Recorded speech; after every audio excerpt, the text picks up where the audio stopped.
Welcome to LeaderCast, episode 284.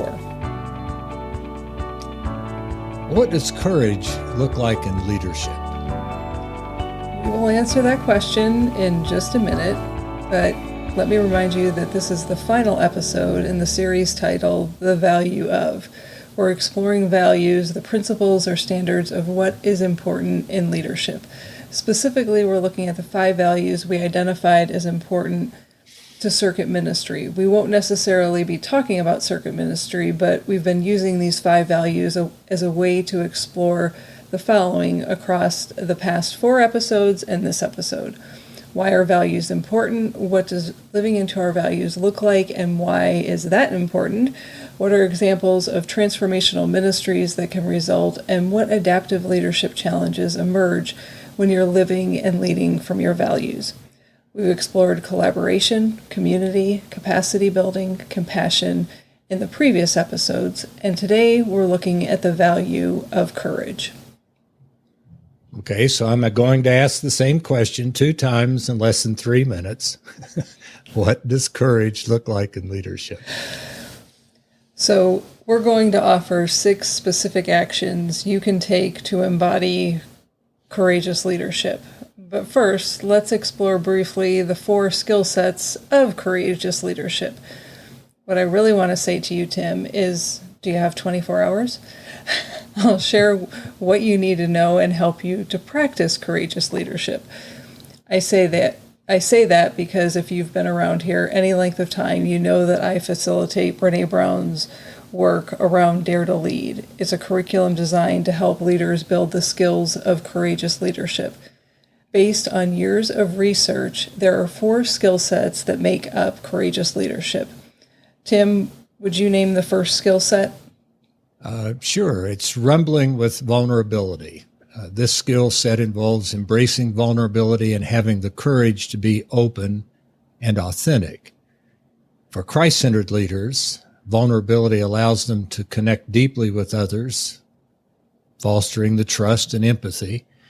It reflects the humility and vulnerability demonstrated by Jesus in his interactions with others. The second skill set is living into our values. We've been doing a whole series about values. So this skill set involves aligning our actions with our core values and demonstrating integrity. Christ-centered leaders, guided by the teachings of Jesus, prioritize living out their values of love, compassion, and justice. They serve as role models, inspiring others through their ethical and values-based decision-making. And the third skill set is braving trust. Now, this skill set revolves around cultivating trust within teams and relationships. So as Christ-centered leaders, we understand the importance of trust in fostering unity and collaboration. And by demonstrating trustworthiness, empathy, and accountability, they create an environment where individuals feel safe to express themselves and take risks. The fourth skill set is learning to rise. This skill set involves resilience and the ability to learn from failures and setbacks. Christ-centered leaders recognize that challenges and failures can be transformative experiences. They lean on their faith and draw strength from Christ's teaching to rise above adversity, inspiring others with their resilience and hope. So as far as I'm concerned, we've saved the best value for last. Maybe I say that because courage incorporates many important aspects of the values that we've already discussed. You need courage to collaborate, to build community, to help people grow, and to offer compassion. Now, courage is such an important characteristic and value for leaders. It's also very misunderstood. Maybe we start here that courage is not the absence of fear. It's about being brave and afraid at exactly the same time. Now, you can't do that unless you've cultivated it. Being brave and afraid at the same time. Sometimes that fear is unknown. It's uncertainty, how something will be received. So what I would offer is courage is a heart word. Courage originally meant to speak one's mind by telling one's heart. So to answer your question from a minute ago, courage looks like talking about how we feel, asking for what we need, being ourselves and not being who people think we should be, being kind to others who are trying to be themselves, and learning how to be brave and afraid at exactly the same time. So, Sarah, this may be obvious, but transformational ministry is courageous ministry, and courageous ministry is transformational ministry.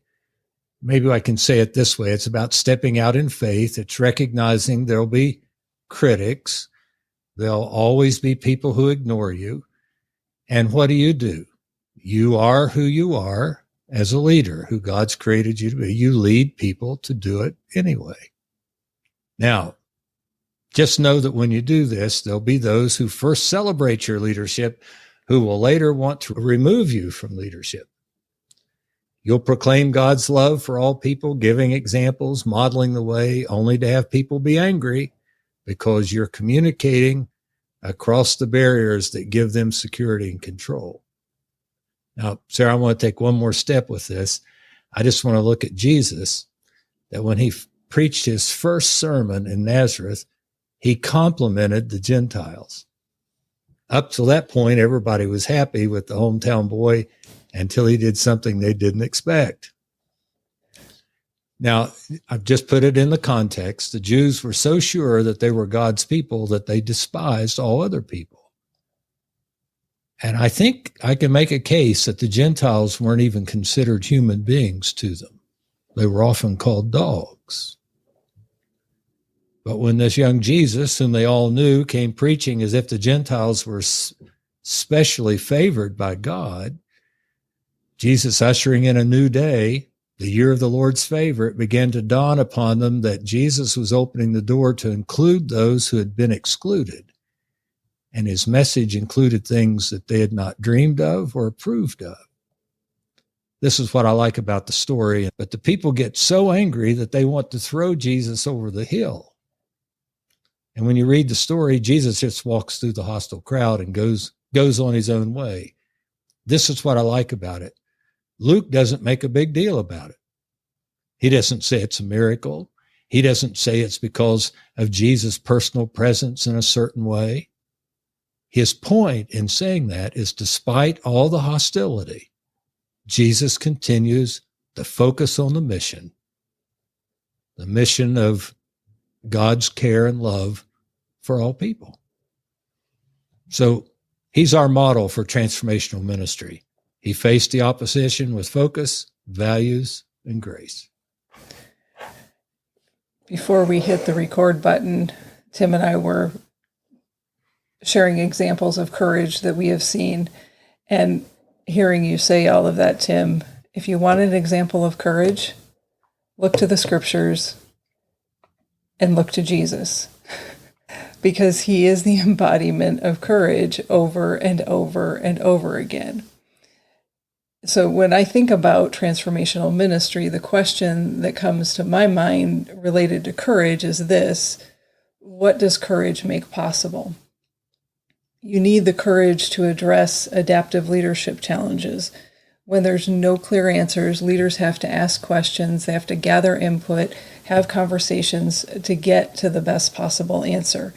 And that often involves being relationally vulnerable, trusting the people that you're leading, and putting your values into action.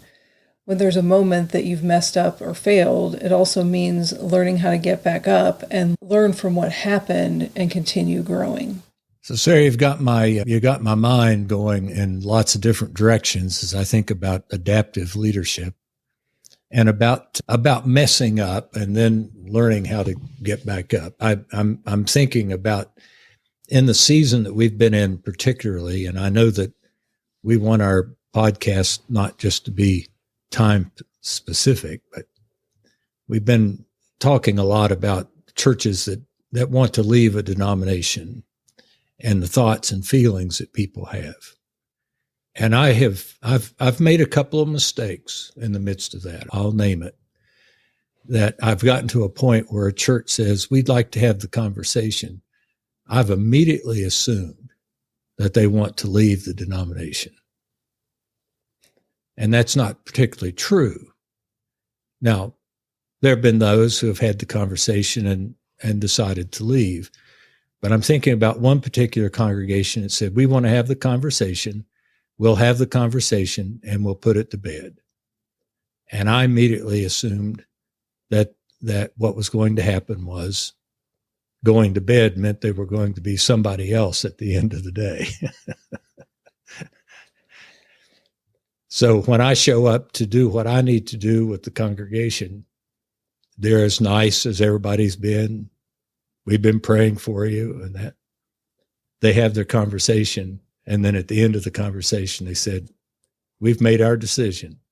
And I'm thinking, I came all the way out here to talk with you and you'd already made your decision.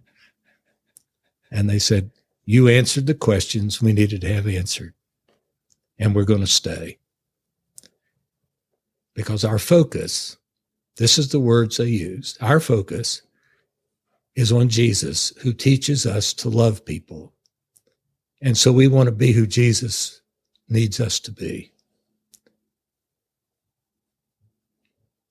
My assumption was that I was going out to help another congregation leave because they didn't like this about a bishop, or they didn't like this about something else going on in the church. And their focus wasn't upon the denomination or upon decisions. Their focus was upon Jesus. Yeah. So I didn't necessarily do it at that moment, but on my way home, I repented. And I gave God thanks for surprising me. And I've had conversations with the folks since then and thanking them for their faithfulness. Your example, Tim, reminds me of several things, but the first is that courage takes place in small moments. And I'm thinking of the church that you were meeting with. Every act of love is an act of courage. I think that's fair to say. So in those moments that we're surprised as you were, I don't know about you, but it's often after the moment, like you were saying, that I think, oh, I could have said this, or I could have said something different. And so this might be one of those could have examples. Sometimes the example is simply having the courage to say, I know this is hard.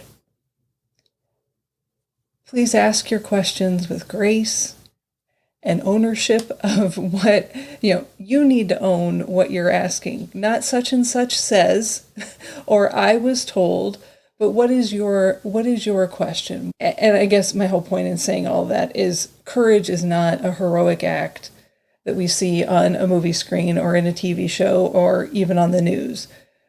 Courage happens in the day-to-day moments. Courage happens in those conversations that we have with others.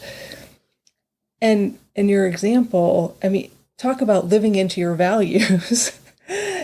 That's what they were doing. And I would say where courage wasn't happening, there probably wasn't trust between you and them in the start of that, because you thought that there were two different agendas going on. It's really hard to have trust when there are two different things happening. They may have modeled rumbling with vulnerability in the midst of that. I don't know that you would have even had the opportunity to do that with them. But you modeled at the end there when you said, I repented, what it means to, and I know you were half joking, half serious, but what it means to learn to rise. That's what repentance is all about. How do we get back up again? And you've heard me use the metaphor for the learning to rise piece of courageous leadership as the journey from Good Friday, or even start with around the table on what we celebrate on Monday, Thursday, to Easter morning, and all of the ups and downs that we experience in the midst of that. But at the end, there's hope.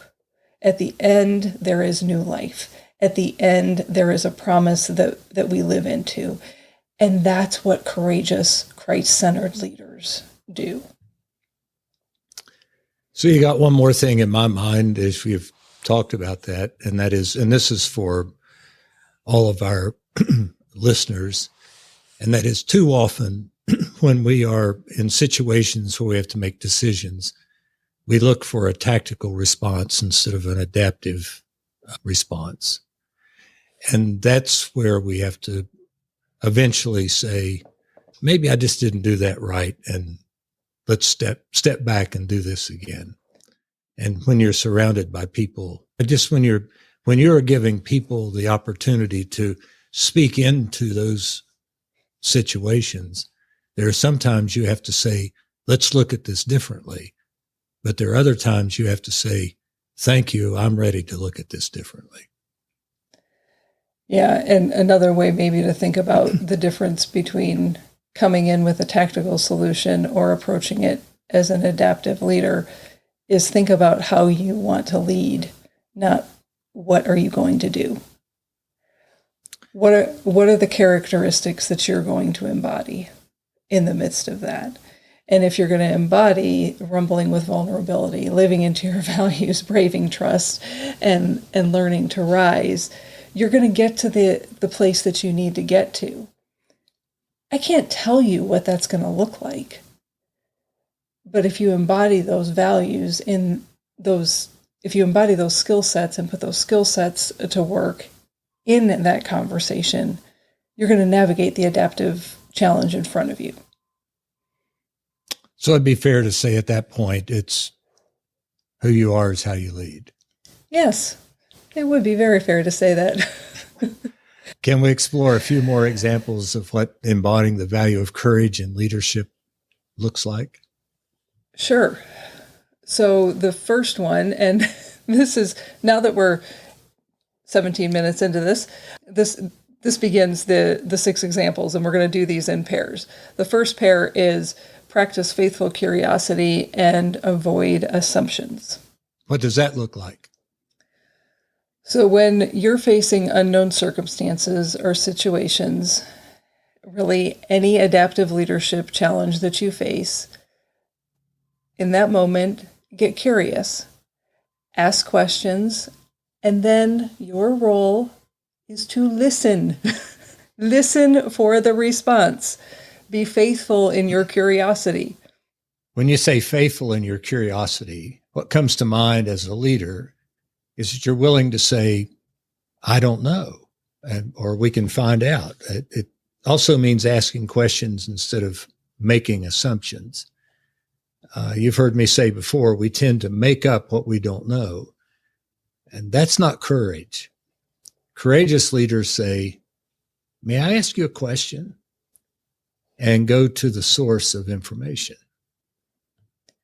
Yeah, there is power in saying, I don't know. It's not only empowering, it's empowering to the people that you lead because it communicates you don't expect to have all the answers. It's also empowering because the people you lead now have a way to offer you their insights and their expertise. And one of the most powerful ways that leaders can develop trust is by simply asking people for help. It's an act of courage. I've learned that in some situations, and so I'm grateful that I'm reminded again about just being able to ask questions and not make those assumptions. Don't make up what you don't know. I should live by what I say. I was offering that again as a reminder for our listeners. You're good at asking questions and not making assumptions. Okay. Most of the time, that is. Are we ready for the second example? Yes.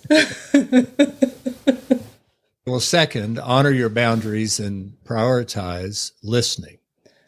This is a good one. Boundary violations in our work are often limited to inappropriate relationships. So let me offer a different take on boundaries.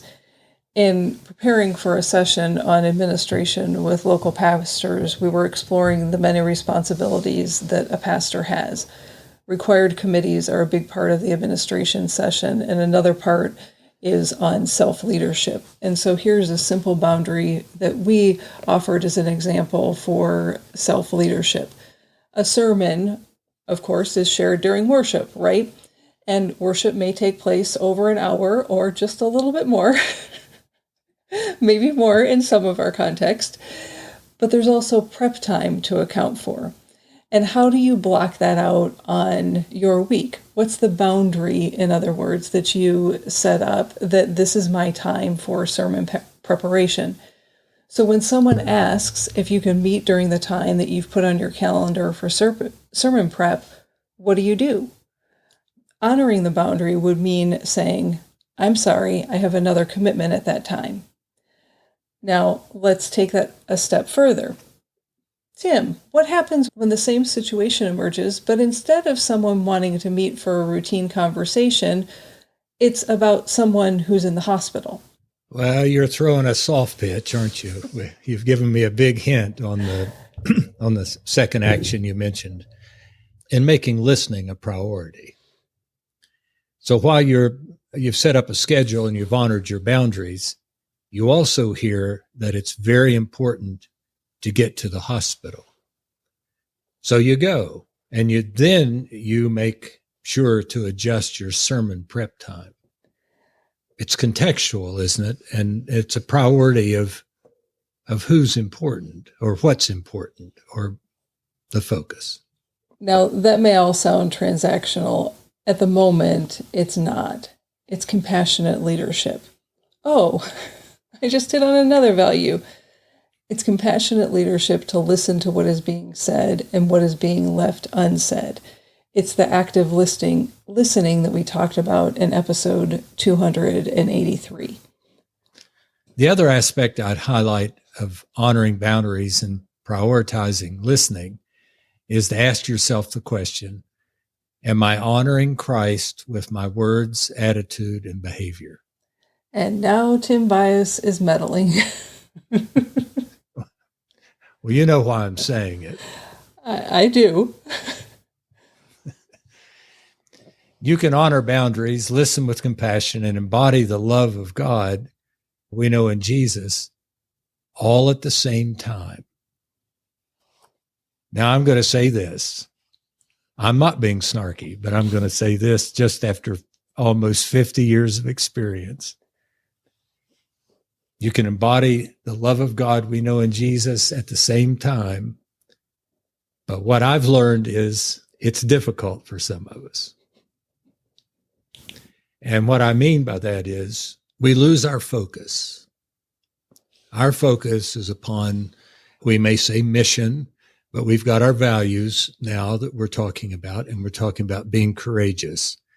And it's not the big things that get us in trouble in terms of being courageous. It's those little things that we let slide, that we don't take seriously. And it's tough sometimes to honor the boundaries, listen with compassion, and embody the love of God. It's tough. But I'm going to say this, Sarah, just if I may put words in your mouth, which I dare not to do ever, but I think you and I have talked enough to do this. One of the reasons we do this podcast is that we believe that you can do this. Yes. Yes. We trust you to be able to be the courageous leader God's created you to be. Yeah. That's why we offer the values and continue to say over and over and over, because you've been created for this time. And so we believe you can do it. We've got confidence in you. Tim, there are several important things in what you said, but what I want to underscore in this moment is, and we've said it several times throughout this episode, is courage is not great, big, huge acts. Courage happens in the small, everyday, ordinary moments. It's in those ordinary moments where, yes, you choose to honor the boundaries, to listen with compassion, and to love God all at the same time. that shouldn't be a big deal. Let's go to our final way that we want to offer to folks to lead with courage, and that is to embody hope and take faithful risks. Tim, I'm going to hand hope over to you. Well, I do a lot of talking about hope, but I've learned a lot from you and your research around hope. I mean, we've said this many times on this podcast, and I need to say it again, and I'll continue to say it. Hope can be cultivated. I think about the hope cycle as a way to make embodying hope real. And Sarah, I appreciate you bringing that to my attention and to the attention of our listeners, because the hope cycle involves three things: pathways, which is the path you're following to reach the goal. I mean, you know where you are, you know where you're going, so you got a path. Agency, the belief that you have been empowered to navigate the barriers and the obstacles to make your goal a reality. And then you've got your goal. That's your desired outcome. So you know where you are, you know where you're going. You have the power. You have what you need to be able to walk the path to get there.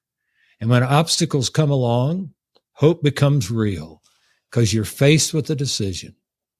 Do you keep going and move towards your goal? When you do, you're embodying hope.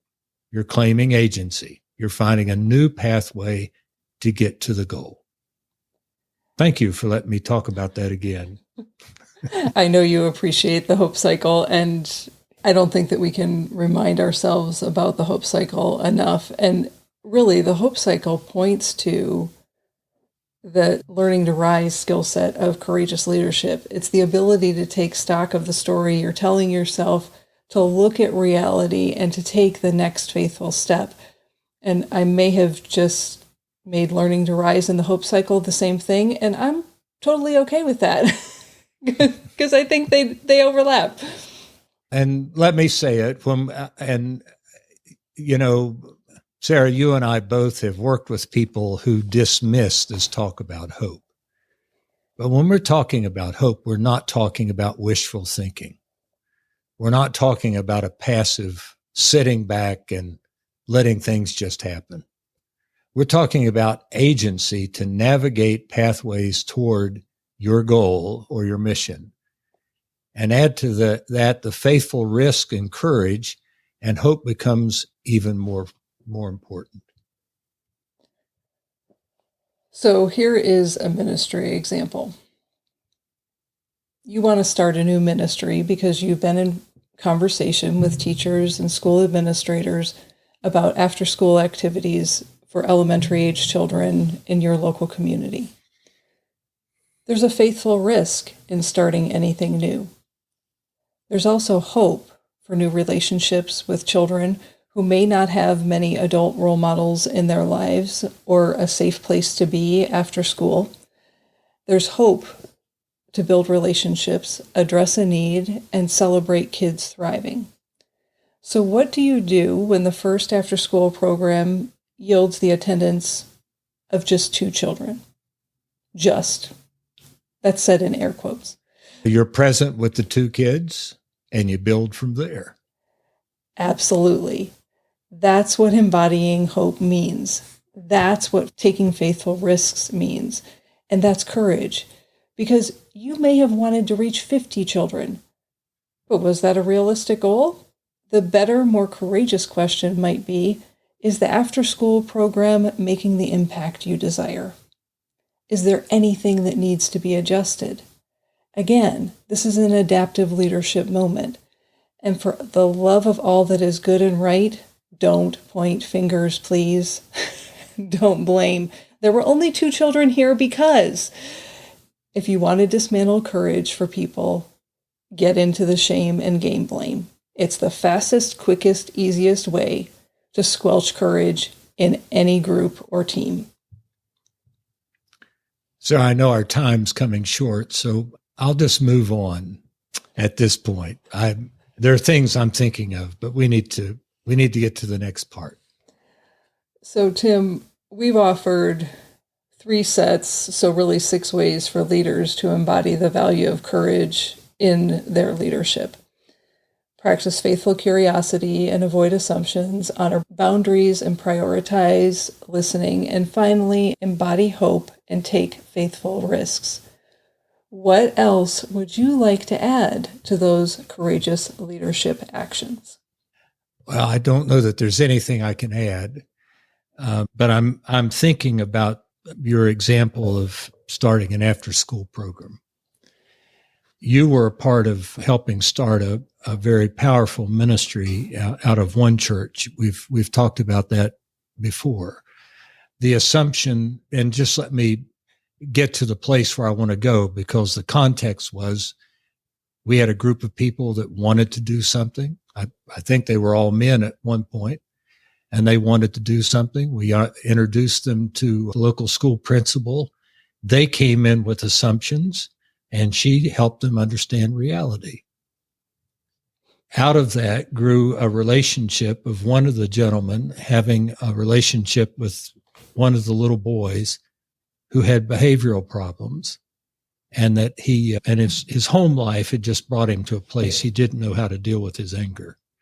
So his anger was always carried out in some way that had him being expelled, because I remember this one person would show up every week and the boy wouldn't be there. And where is he? Well, he's at home. He's been expelled. So when he did have a chance to meet with him, I remember Ed telling me that when he had a chance to meet with the little boy, he said, when you get angry, just put your face in the pillow. Just put your face in the pillow and yell as loud as you want to. You don't have to hit anybody. You don't have to throw anything. You just put your face in the pillow.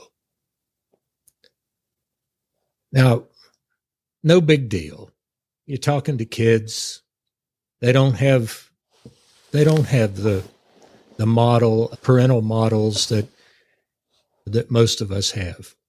But I remember when Ed told me the story, that a few weeks later, when he went back and he met with the boy, he was all excited.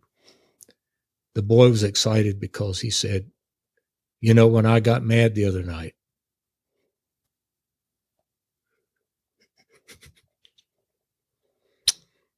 I put my face in the pillow and I yelled real loud. And then he said, thank you. What Ed was taking from that was that he was being who he was supposed to be for this little boy. What I get from all of that is that's a story that I have difficulty telling.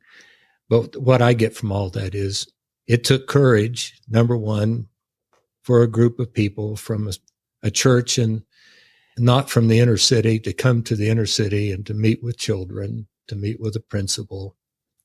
It took courage for them to listen to a principal that said, you know, if you want to come down here and tell me how to run this school, to stay up there.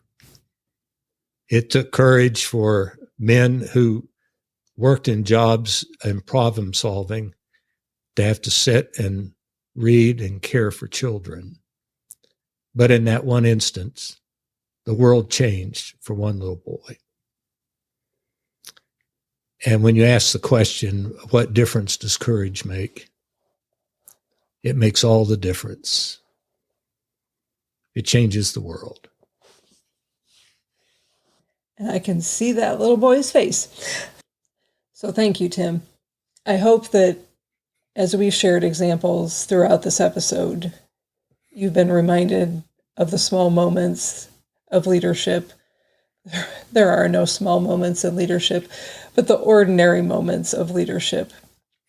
They can call upon the courage within you to lead and be who God created you to be. And the example that Tim just shared highlighted and brought together all of the values that we've been talking about in this whole series. As a reminder, we've explored the value of collaboration and community and capacity building, compassion, and finally in this episode, courage. You can find information about each one of those episodes over on the show notes page at transformation.org/284. And remember, who you are is how you lead. Bye for now.